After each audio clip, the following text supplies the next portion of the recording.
Hi everyone, just a couple quick announcements before we get started. We're still having our holiday sale, which is 20% off all downloads in our store through the end of the month.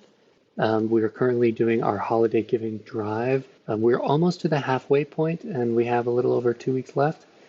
So if you can help us reach our $25,000 goal, that would be really great. You can just go to youngchicago.org/give. Thanks to everyone who has given already. And if you're thinking about making a contribution, you would be supporting the Institute and helping everyone who receives this podcast for free. Also, if you are thinking of applying for the Analyst Training Program, the deadline is January 15th, so you have about a month left. Much of it is done online, so if you just go to youngchicago.org/ATP, all the information you need about applying is there. Thanks.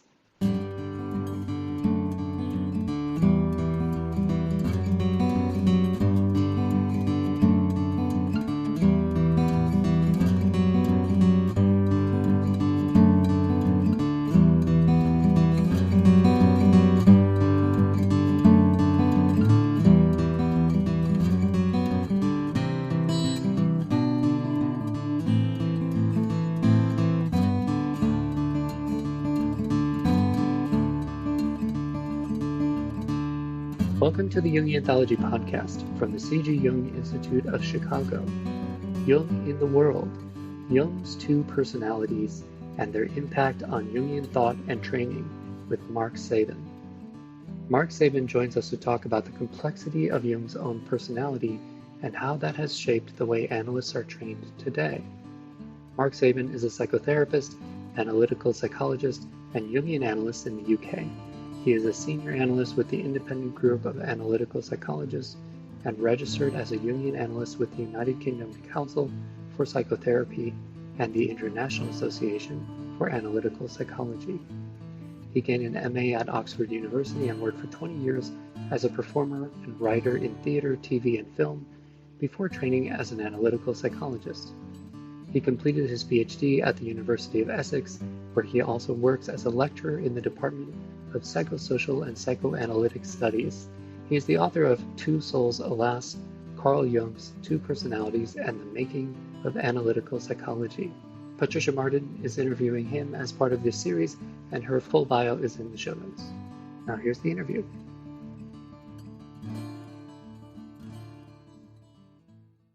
Hello, this is Patricia Martin, and welcome to Jungian Anthology. I'm a professional affiliate at the C.G. Jung Institute of Chicago, and I'll be your host today.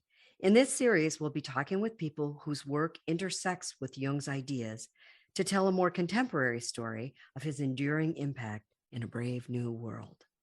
In this interview, I'm joined by Mark Sabin, a Jungian analyst in private practice working out of Oxford, England. Mark also enjoys teaching Jungian studies at the University of Essex. His book, Two Souls, Alas, Carl Jung's Two Personalities and the Making of the Analytic Psychology, has won several awards. He joins us today to talk about the complexity of Carl Jung's own personality and how that has shaped the way analysts are trained today. Welcome, Mark. You're the author of several books, but the one that fascinated me is Two Souls, Alas, Jung's Two Personalities and the Making of Analytic Psychology. I know that a writer is very specific when he or she chooses a title. So Two Souls, Alas, intrigued me. Can you tell me a little bit more about what your intentions were when you chose that title? Yes. The quote, it's a quotation from Goethe's Faust, which was a work that we know Jung very much admired and was inspired by, and had a lifelong relationship with. It just leapt out at me, that particular line leapt out at me as being absolutely, summarizing really exactly what I'm attempting to unpack in the book. which is I mean, I'll talk a bit later, I hope, about the kind of background to where the book came from for me and why I wanted to write it. But in brief, I take the first few chapters of Memories, Dreams, Reflections, Jung's memoir. He talks at some length about his struggles with what he describes as his two personalities, which he imaginatively calls personality number one and personality number two. And the struggle that he underwent, flipping from one personality to the other, and eventually coming to the conclusion that he really, in order to be a whole person, to live a whole life, he absolutely needed to somehow allow both these personalities to be present in his life, which is not an easy thing. We're not talking about an easy kind of integration. Just stick the two together and then move on. They're opposites, so they're difficult opposites, and so it was a struggle for Jung. But it continued to be a struggle. I think this is one of the other points I try to make in the book, is that this doesn't stop. He doesn't sort of grow out of this problem. It's a problem that continues right the way through his life, and indeed his creative life, and ultimately his psychology revolves around exactly these problems that emerge out of this difficult tension between these two dimensions of life, if you like. Two souls, alas, it's alas because it's tough. It's not an easy path.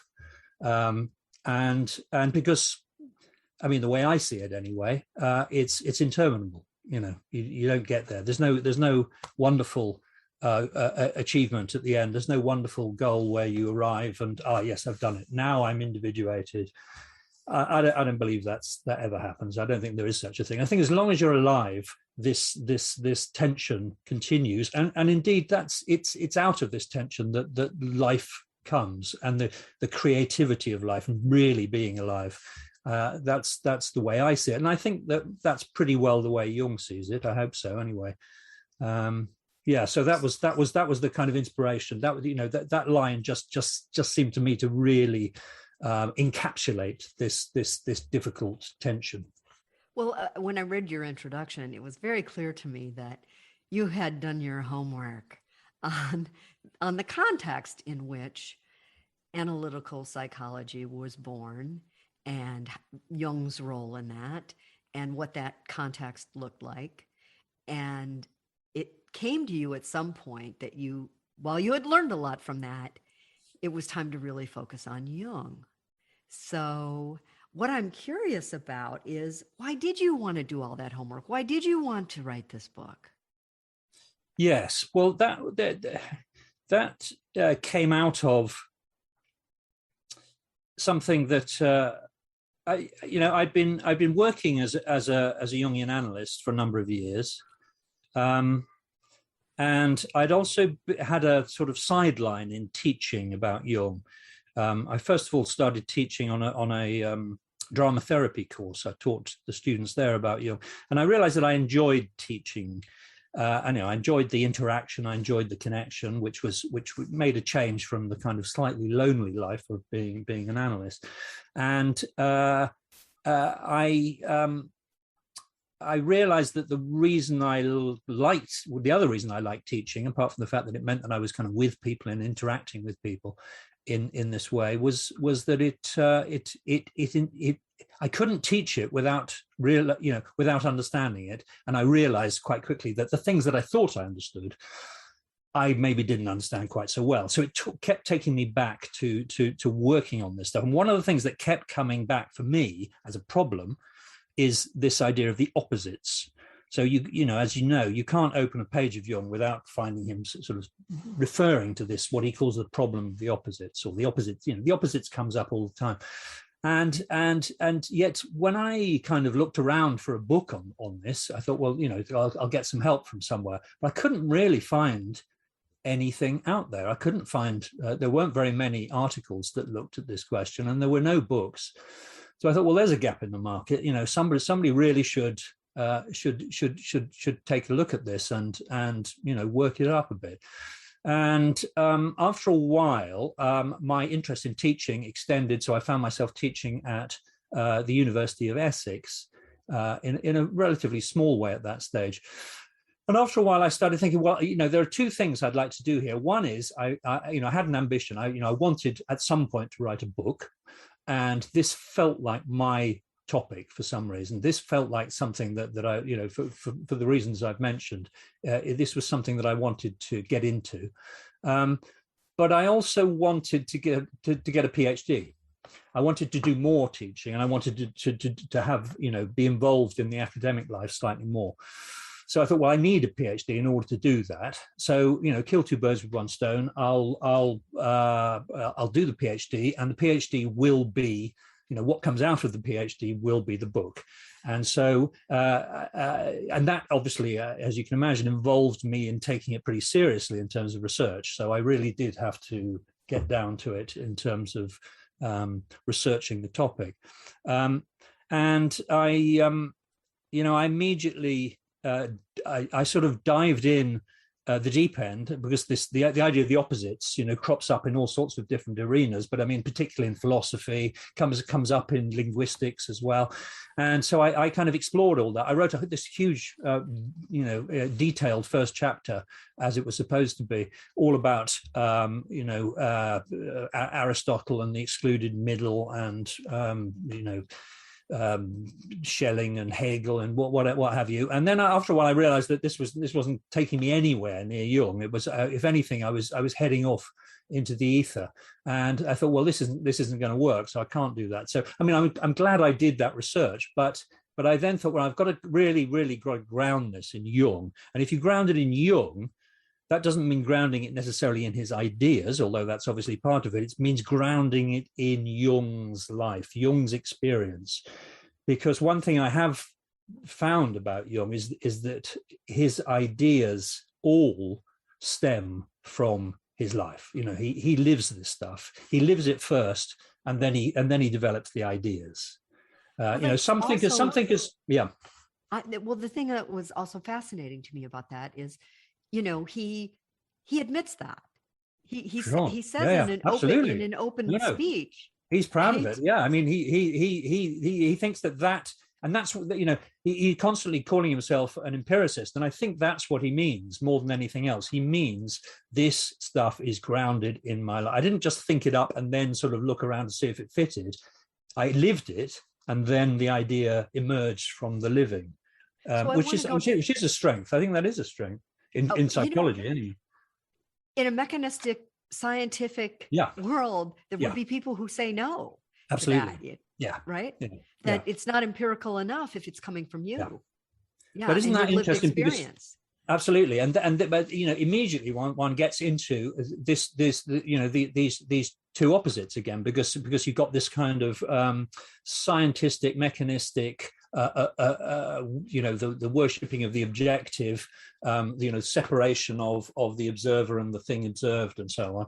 You've got that side of science, but Jung, which Jung, he doesn't reject that. It's not that he says, no, that's all nonsense. I've intuited the truth about things, and that's all you need to pay. He's not a prophet in that sense. He doesn't kind of say he's had a vision and here it is. I mean, he does do that, but he also is very keen to connect it to the other aspect of science, this scientific, the rigor of science, if you like. He wants it to be rigorous. And the place where the two meet, I think, is in this idea of experience, because it's objectively true. He does have the experience.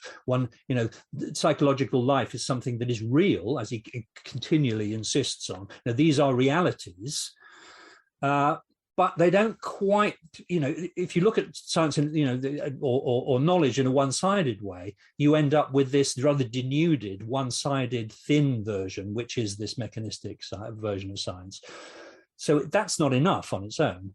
You need the other side. But then you've got the difficulty of how do you fit these two things together? Because they're not natural bedfellows. Because as you say, the scientists, the strict scientists will immediately dismiss all that and say, well, then there's no room for that in science. So he's trying to do this thing of bring these two difficult things together in some way. And it's out of that, I think, again, out of that tension between the two that his science, if you like, analytical psychology emerges. And that's one of the things that makes it so interesting. But it's a struggle. Again, it's a constant struggle to keep these two together. Well, I was thinking about that when, at the top of our conversation, you were talking about how the balancing of these two souls, the balancing of these two personalities is ever present in our lives. So in other words, we're always emergent. We're always emerging. Exactly. And yet, individuation is a Jungian theory that is, very much premised on getting somewhere eventually. Eventually the person, if they're attuned, they become more whole. There is a prize at the end of the struggle. So how does individuation and this idea of the two types, the kind of the warring of the two types or balancing the two types, how do those concepts fit together? Or maybe they don't at all. No, I think they do. But I think the way I think it works is that, I mean, I see individuation. I'm absolutely with. I think individuation is the kind of central concept in analytical. So I think that's the key. The absolute. Everything revolves around individuation. It seems to me. Now, individuation is very much a process. So it's all about it's all about change. It's about change. It's about transformation. It's all about transformation. Now, the kind of motor of transformation in individuation is actually, again, this same. He talks about the transcendent function. The transcendent function, which is a crucial notion, I think, for individuation, is what emerges out of, again, this difficult coming together of opposites. You find yourself in a situation. Well, I mean, there are various kind of models that he uses, but one is that you find yourself in a difficult situation. You don't know, you can't go one way, you can't go the other way, and he says what you need to do is endure this tension, just sit with it, and eventually, as if by magic, this transcendent function occurs, and you find you've moved on to another level. At which point, the original tension between the two alternatives no longer seems relevant in a way. You're in a new place now. You see things in a different way, and so you move on. And the process of individuation is that happening again and again and again and again. But you're right, there is the notion of a goal, but I think it's a temporary goal. It's always a temporary, for me anyway. It's always a temporary goal. You get somewhere, and you think, wow, that hey, this is phew, I've emerged. I am somewhere now. I am me now, and somehow I'm not stuck in that earlier phase where things were difficult and I felt split. Now I feel that I've come back together again, in a sense. But of course, almost immediately, the next problem emerges, because there's going to be something else along the line. So you have your dream, and some horrible shadow figure turns up, and then you're tackling that, and it's the next thing along, and you keep. And so when Jung talks about this, the process of individuation, as he talks about it in a kind of slightly linear way, which some people don't like. But I mean, what he says you start off dealing with the shadow, and then you deal with you start off with the persona, then you move on to the shadow, then you move on to the anima or animus, and then you move, and so on. There's a map in a way. Now, yeah, I mean, in my experience, it doesn't quite work out as simply as that. But I think his point is that you deal with these problems as you go along, and you find a kind of solution to the problems, but then the next problem comes along. So it's the next stage of individuation occurs. And I'm not really convinced that there's a final stage in individuation. I'm not sure you ever really get there.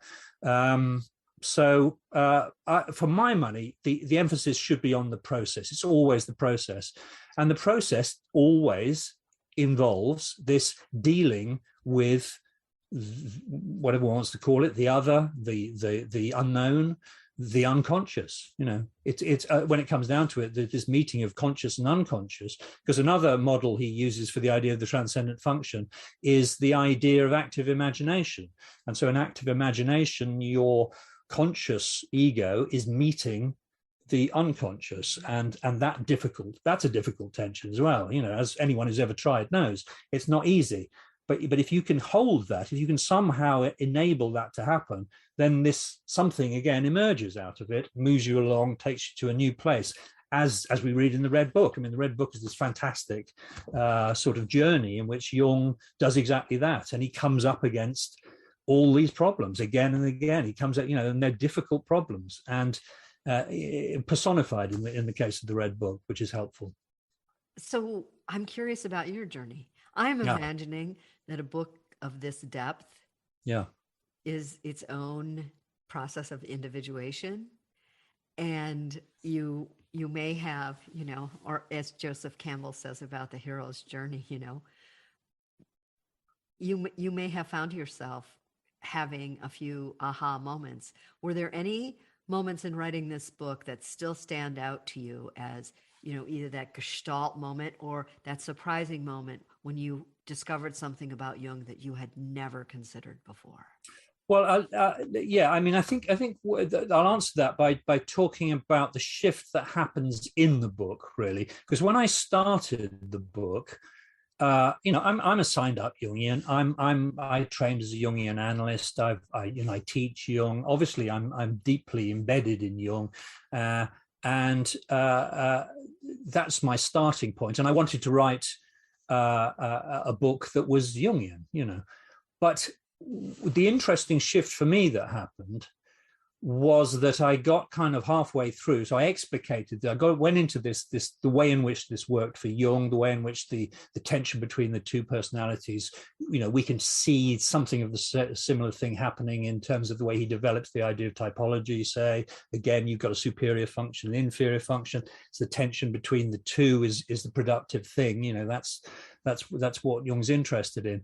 And then he moves on to alchemy, and in alchemy again, it's all about the opposites. It's all about this Mysterium Conjunctionis, right towards the end of his life, is an inquiry into the separation and synthesis of psychic opposites in alchemy. So this constant struggle never goes away. He just finds more and more complex ways to approach it and to deal with it. But what I started realizing when I really looked at the two personalities was that there were aspects of Jung's psychology and the way in which it kind of shows up in modern life, which I think I realized, I thought, started to betray a kind of one-sidedness that hadn't quite been resolved. And the more I thought about it, the more it seemed to me that the personality number two aspect of Jung, which you rightly identified early on as being the bit that Jung really, that's the bit he likes. He wants to live in personality number two. That's his comfort zone is personality number two, if you like. Which kind of marks him out, because for most people it's not like that. Most people, I suspect, it's the other way around. But anyway, for Jung, this was this arena that he describes in Memories, Dreams, Reflections as God's world. He would happily have kind of lain around, read books, and communed with nature, and just been at one with eternity forever. Right. So just for our audience, personality two is that interior personality. Exactly. Yeah. It goes to bowling. It's the bit that's in rocks. Exactly. He describes in Memories, Dreams, Reflections these various experiences he has. There's the underground phallus dream. There's the the kind of he carves this little thing and puts it in a box, and that has this special meaning for him, and so on. So there's various experiences. He sits on a stone and he wonders whether he's the one sitting on the stone or whether he's being sat on or whatever. So there are certain key experiences that sort of contribute to this sense that there is a mysterious other world which is the world somehow, and he can connect with that, and when he's connecting with that world, it's God's world, and somehow he's part of that, and so all that stuff that later I think we can see very clearly becomes his, these things become his preoccupations in his mature psychology. These are the things he's fascinated by, and of course, there's a good reason for that. There's a good excuse for that, because actually, as he points out many times, he lives in, and we live in, a culture which is one-sided the other way. So our culture doesn't recognize that stuff as even real. It wants to concentrate on rationality and logic and the material and so on and so forth. So yeah, I mean, one can understand that he's drawing attention to a dimension of things that a lot of people can't even see. So it was important to kind of, there's, he uses this word enantiodromia, which he gets from Heraclitus, which is about things. If things get too one-sided, then eventually they'll swing across the other way. Mm-hmm. So there's a kind of enantiodromic process here. Things that the culture is so one-sidedly personality number one that personality number two needs to come in and kind of push in and take over for a while. But having said all that, which of course I agree with, I do think that because Jung, the man, was so caught up in this personality number two stuff and found personality number one stuff a real chore. I mean, the way he describes, he reaches this point. He has this wonderful dream, which I haven't got time to go into. But at the end of the dream, he comes to the conclusion that he's going to have to live in personality number one, and this is not good news for Jung at all. He's not keen on this, but he describes that it will mean that he'll have to.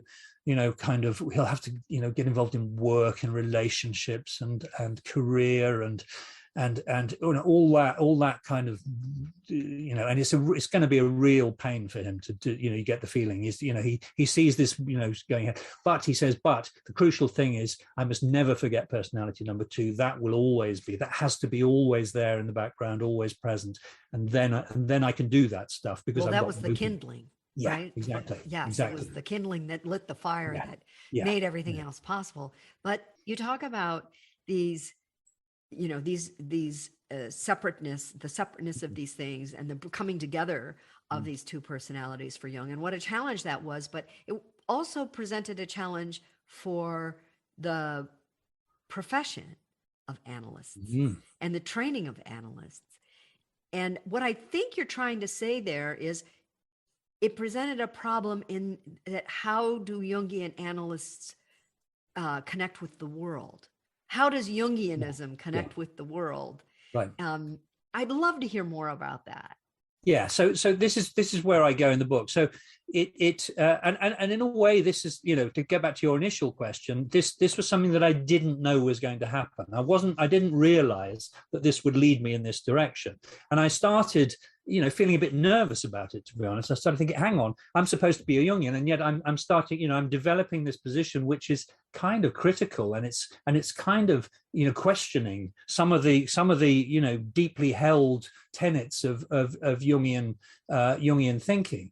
But I thought, well, how, ultimately, I come to the conclusion that this is, everything needs to individuate, and that means Jungian psychology as well. And so, of course, all I'm talking about is my relationship with Jungian psychology. That needs to individuate. That's the point. That's the main point.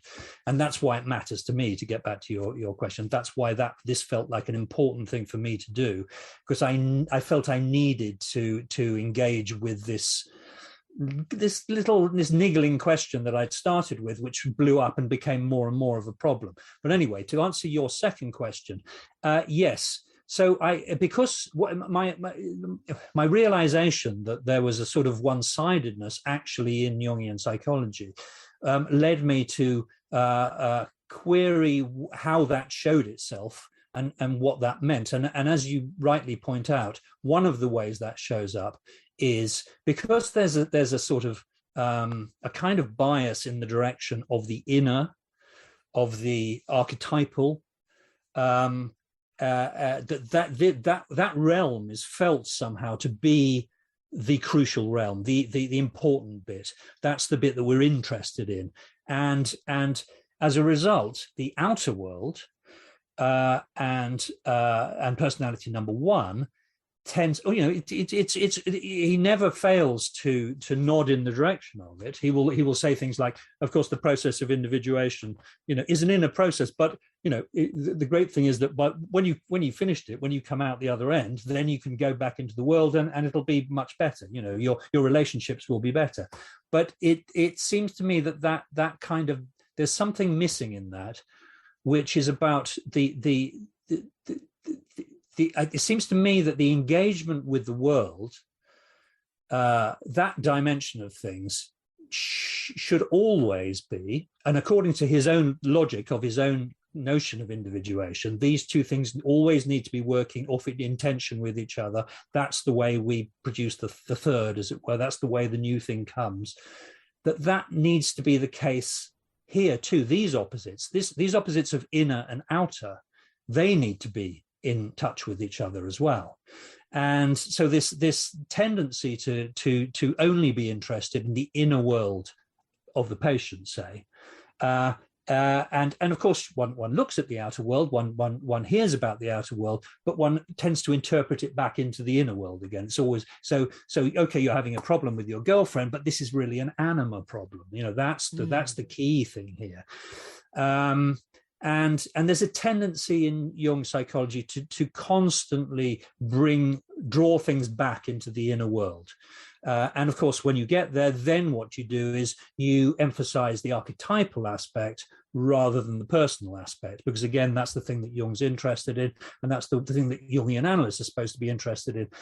But there's a danger there, I think, and the danger is that it can become a kind of self-enclosed, sort of slightly solipsistic bubble, and it excludes this important, crucial tension with the outer world. Now, I mean, the way in which I look at this in the book is to look at some of the ways in which Jung conducted analyses, and I specifically go into the case of Christiana Morgan, who was the young American woman who came over to Zurich and went into analysis with Jung, and she produced an amazing amount of visions, which eventually, were turned into the vision seminars of Jung. But if you actually look at, how this analysis proceeded, how it went, what actually happened, it starts looking more and more like a kind of folie à deux, really, because Jung constantly brings everything back to the archetypal. He's only interested in the archetypal, and you can start seeing that, if you read about this, there's quite a lot of information we have about it. You can see that the notion, the fact that she arrives in Zurich with this massive and positive transference onto Jung, which has an erotic component, and the relationship of that to her father. She had a father complex, and then Jung meets her with a kind of countertransference, which is very clear in the way he talks about her and the way he deals with her. But none of that appears to be dealt with in the analysis. It's all about him interpreting the visions, interpreting her dreams in an archetypal way. And that's interior work. The interior work. It's all about the interior world and the development of the interior world. And what's actually going on in the room between this woman and Jung is never, I mean, obviously we don't know exactly what happened, but it doesn't seem to have been really dealt with. And the whole thing, it goes off the rails. I mean, it goes badly wrong. I wonder about that very issue now. I mean, we are really living in radically transformational times, right? Yes. The digital culture is here. Yeah. It's not going away, and it's changing the individuation process.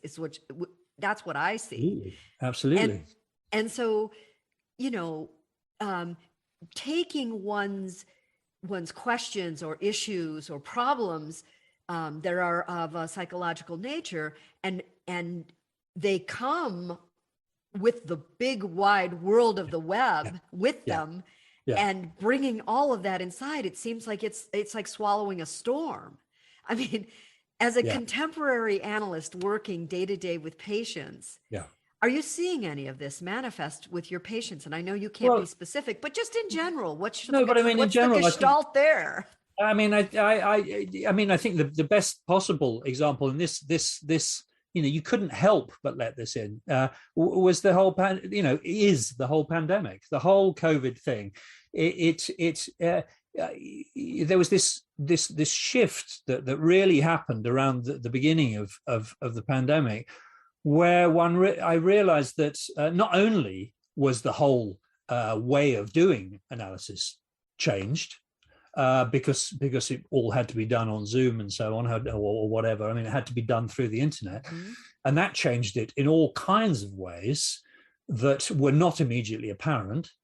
But also just the simple fact that the thing that was on everyone's mind, and the thing that they were dealing with in an inner and an outer way, and this affected every aspect of their life, their psychic life, and every other aspect of their life, was the fact that this huge global catastrophe was going on, and to have sat with a patient and interpreted that about, so what do you think your feelings about the pandemic are saying about your inner life, and to reduce it back to that would have been impossible, actually. I mean, impossible. I think, so that was the world, that was the outer forcing its way in. I think, it kind of said, well, that's enough of this mucking around with the inner stuff. Let's talk about this matters. But of course, then one is left with this problem. Well, how do you talk about that?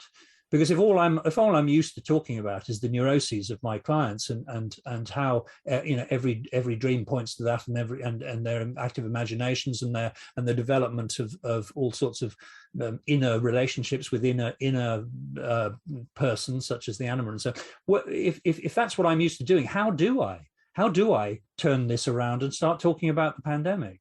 Because I don't want to talk about it on a kind of non-psychological way. I don't want to talk about it as, did you see the news today? This is going to happen, because then you're just having a chat. You can do that with anyone.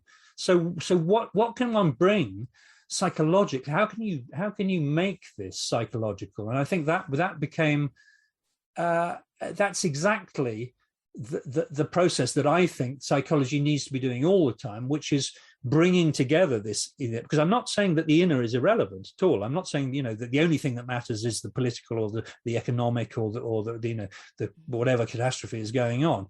It's not that, but it needs to be seen through the other side. So the inner, the archetypal, and the outer personal need to be seen through each other.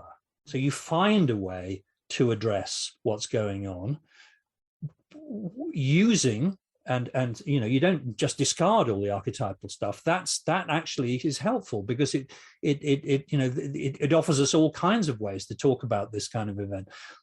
But you have to be grounded in what's actually happening as well, and what that means, and because this is new stuff. This really, because it's not, this is the other thing that I think sometimes Jungian psychology, the emphasis on the archetypes leads to a kind of backward looking approach. So because it's always about looking back to, well, yes, you're going through this problem, but I think you'll find that this myth here from 5th century Greece actually illustrates something important about that. Now, I'm not saying that isn't true. I'm sure it is true, but it starts leading one to think, well, actually, is there anything new under the sun? Because everything can be, we can find it in a Greek myth. Well, I'm not sure that's the case, because I think things do change, like you say. I mean, things are actually transforming. These events, the world is individuating, our culture is individuating. And when you come up against something like COVID, that's exactly the sort of encounter that forces a kind of form of individuation. We're not going to be the same afterwards as we were before.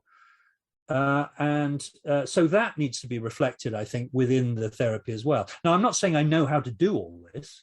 All I'm saying is that it really highlights and points to how crucial that inner-outer engagement is, and it's always been, it's always been the case. It's just that it's particularly apparent when something like this happens. Well, maybe that'll be your next book, Mark, Yeah. and we'll have you on to talk about that in depth. Yeah, I'll have all the answers by then. Yeah. Well, we look forward to that. And I just want to thank you for such an illuminating conversation. It's been a delight. Good. Well, thank you. I mean, it's a pleasure to talk about it. I mean, I was very relieved to discover that even though the book actually was published in 2019, apparently I still agree with it. So that's good to know. It still has traction, and I'm sure Yeah, our listeners will find it all very meaningful. Thank you, Mark. Okay. Thank you very much.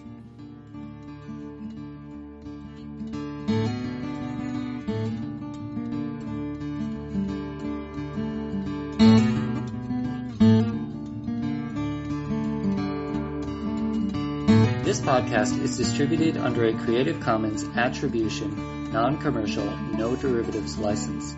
Share it all you like as long as you maintain the attribution to the speaker, but please do not change it or sell it. If you like this episode, tell your friends about us or leave us a review on iTunes. For more information about classes, training programs, videos, audio, this podcast, or to find a Jungian analyst near you, visit our website, www.jungchicago.org. Thank you to our 2020 donors who gave at the contributing member level and above: Barbara Anand, Usha and Ashok Beatty, Jackie Cabe Bryan, Eric Cooper and Judith Cooper, Kevin Davis, George J. Didier, Mary Doherty, James Fidelibus, John Korolewski, Marty Manning, Diane Sherwood, Deborah P. Stutzman, Deborah Tobin, Alexander Wayne and Lynn Kopp, Gerald Weiner, Karen West and James Taylor, and Ellen Young. If you would like to join our generous community of supporters, just go to jungchicago.org/give.